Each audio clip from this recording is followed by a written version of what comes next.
नमस्कार, जय हिंद साथियों। मैं रविंदर, अलूर पाठशाला में आपका स्वागत है।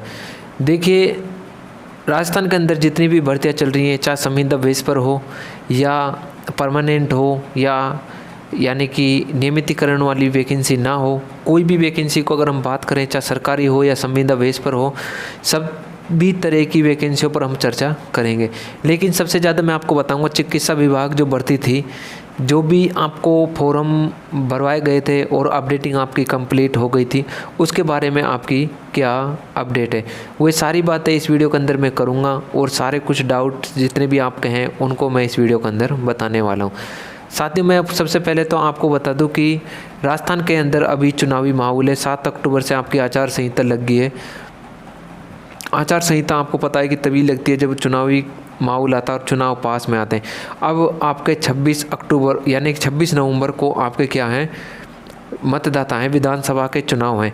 उसके बाद आपके ये मतदान होने के बाद 2 से 3 दिन बाद इनकी रिजल्ट सूची आएगी और सरकार इसमें बदल भी सकती है, नहीं भी बदल सकती, या सरकार दूसरी आएगी तो ये जो भर्ती कंप्लीट होगी या नहीं होगी, उनकी नियुक्ति होगी या नहीं होगी। और साथ ही मैं आपको बताऊं कि अगर सरकार रिपीट नहीं होती है, अगर सरकार यही रहती है, तो ये भर्ती क्या कंप्लीट करवा ली जाएगी चुनावों के बाद। सारे के सारे जितने भी आपके डाउट्स हैं इस वीडियो के अंदर मैं आपको क्लियर करने वाला हूं। तो चलिए एक बार वीडियो को शुरुआत करते हैं, आपका टाइम वेस्ट नहीं करते हुए। सबसे पहले मैं आपको बता दूँ कि चिकित्सा विभाग के अंदर जितनी भी आपकी पोस्ट हैं, उन पोस्टों को लेकर बच्चों के यही जवाब हैं। जितने भी चिकित्सा विभाग से संबंधित कैंडिडेट हैं वो यही बोल रहे हैं कि नई सरकार अगर आएगी तो क्या सभी चिकित्सा विभाग से संबंधित चिकित्सा कर्मियों की नियुक्ति हो जाएगी। तो मैं आपको बता दूं कि सरकार दूसरी आए या नहीं आए, जो भी आपके आवेदन भरे गए ये कंप्लीट प्रक्रिया पूर्ण होगी। और ये इसीलिए होगी क्योंकि इसका जो है अधूरा काम कुछ बाकी है, बाकी इससे जो मेन काम है वो आपका हो चुका है। इसकी जो पीवी लिस्ट है वो एक बार जारी की गई थी, लेकिन इसकी जो वो पीवी लिस्ट है दोबारा इसको खारिज कर दिया, लेकिन उसको नहीं माना गया। लेकिन 575 अभ्यर्थियों ने ऐसे ही इसके अंदर करा था। 575 कैंडिडेट हैं, उन्होंने इसको नामित कर दिया। और इसके जो एज रिलेशन को लेकर यानी कि जनरल वाले जो कैंडिडेट हैं उनको लेकर इसमें कुछ विवाद था, जो कि कोर्ट का इसके अंदर जवाब आ चुका है। देखो, हाई कोर्ट ने साफ साफ लिख दिया गया है कि आयु से संबंधित वर्ग के जो भी लोग हैं उनसे संबंधित इस भर्ती को जोड़ा जाए और उनको अपनी जो भी ऑथोरिटी है यानी कि जो भी उनके अधिकार हैं उनको इसी प्रकार दिया जाए जैसे अन्य भर्तियों में दिया जाता है। देखो, सबसे बड़ी न्यूज़ तो यही है कि परिणाम इसका कब तक आएगा, यानी कि लिस्ट इसकी कब तक आएगी। तो साथियों, मैं आपको बता दूं कि इसका जो परिणाम है, यानी कि जैसे मान लो आपका रिजल्ट आता है दिसंबर के अंदर, मान लो 25 दिसंबर को इसका रिजल्ट आ गया यानी कि नियुक्ति हो गई, तो उसके आपके 20 से 25 दिन बाद आपको ज्वाइनिंग इसके अंदर दे दी जाएगी।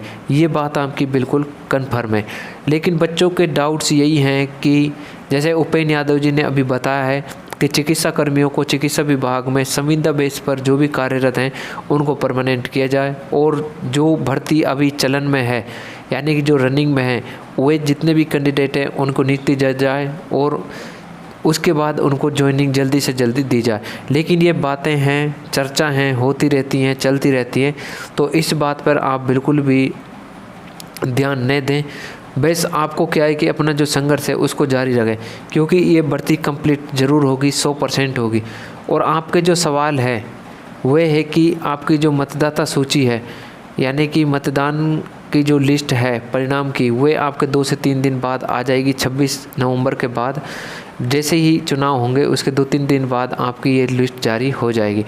अब इसकी जो नियुक्ति है, नियुक्ति होने के 20 से 25 दिन बाद आपको ज्वाइनिंग इसके अंदर दी जाएगी। अब इसके अंदर क्या सवाल कहा गया है, यानी कि जो 27 अक्टूबर को इसके अंदर एक नोटिफिकेशन जारी किया गया था कि बच्चे कैंडिडेट ज़्यादा कैंडिडेट को लेकर इस भर्ती में ये विवाद रहा है कि जो भी अभ्यर्थी हैं इसमें जिन्होंने अपने आवेदन भरे हैं उनके लिए परीक्षा भी हो। लेकिन हाई कोर्ट के अंदर ये भर्ती जाने पर हाई कोर्ट ने ये फैसला दिया है कि संविदा बेस पर जितने भी विभाग कार्यरत हैं, चाहे संपीक हो, चिकित्सा विभाग हो, चाहे जलदाय विभाग हो, अन्य ऐसे कई विभाग हैं, 8 से 9 विभाग राजस्थान के अंदर, उनमें जितने भी कैंडिडेट कार्यरत हैं उनके लिए इसका परीक्षा का आयोजन बिल्कुल भी नहीं किया जाएगा, क्योंकि ये भर्ती कुछ संविदा बेस पर होती है बेरोजगारों को रोजगार देने के लिए कुछ दिन के लिए। लेकिन जब इसकी परमानेंट कही जाने की बात चल रही है तो गवर्नमेंट ने कहा है कि इसकी परीक्षा क्यों न ले ली जाए। तो देखो, परीक्षा से संबंधित इसमें कुछ विवाद रहा था और 26 अक्टूबर को इसका जो विवाद है हुए जो सबके सामने आया और बोर्ड ने भी यही कहा। और ये जो कार्मिक विभाग है, इन्हीं सभी विभागों का जो संचालन करता है, कार्यभार संभालता, देख रेख करता है, वो कार्मिक विभाग होता है। कार्मिक विभाग के दायरे में ही कार्मिक विभाग से ये नोटिफिकेशन आया है कि भर्ती के अंदर परीक्षा का तो आयोजन करने की हमने बोला था, लेकिन उसमें कुछ योग्यताएं हैं, जैसे कि 8वीं पास हैं, 10वीं पास हैं, उनके लिए अलग अलग कैटेगरियों के लिए जो भी पोस्टें दी जाती हैं उनके लिए इनका कोई भी अहम रोल नहीं रखा गया।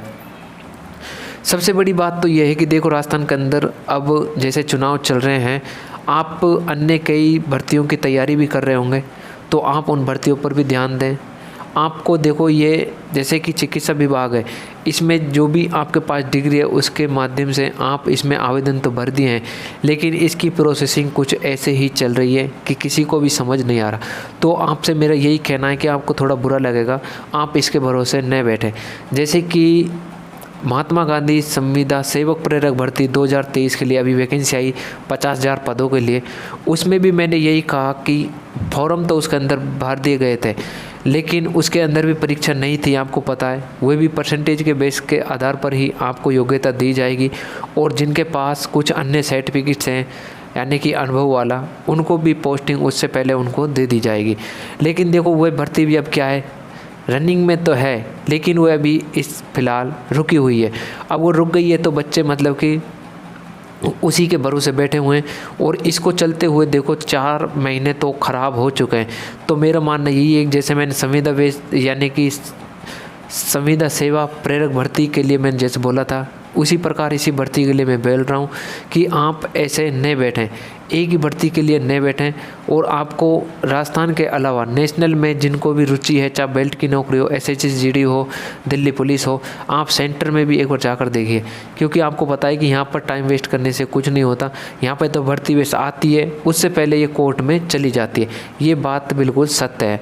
लेकिन जो भी कोई नोटिफिकेशन आता है, कोई भी अपडेट आती है, तो हम सबसे पहले आप तक पहुँचाते हैं। और यही थी आज की अपडेट। मिलते तब तक की नेक्स्ट वीडियो में नेक्स्ट अपडेट के साथ। जय हिंद।